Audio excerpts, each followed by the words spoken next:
اللهم إني أسألك موجبات رحمتك وعزائم مغفرتك والسلامة من كل إثم والغنيمة من كل بر والفوز بالجنة والنجاة من النار.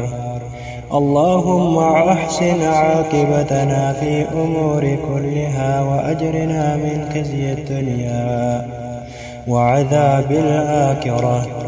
اللهم أقسم لنا من خشيتك ما تحول به بيننا وبين معصيتك، ومن طاعتك ما تبلغنا بها جنتك، ومن اليقين ما تحول به علينا مصائب الدنيا، ومتعنا بأسماعنا وأبصارنا وقواتنا ما أحييتنا، واجعله الوارث منا، واجعل ثأرنا على من ظلمنا، وانصرنا على من عادانا، ولا تجعل مصيبتنا في ديننا، ولا تجعل الدنيا أكبر همنا ولا مبلغ علمنا، ولا تسلط علينا من لا يرحمنا.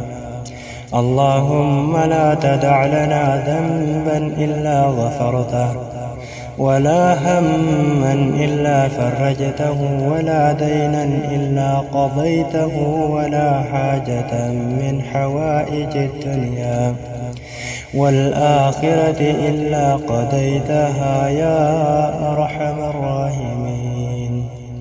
ربنا آتنا في الدنيا حسنة وفي الآخرة حسنة وقنا عذاب النار.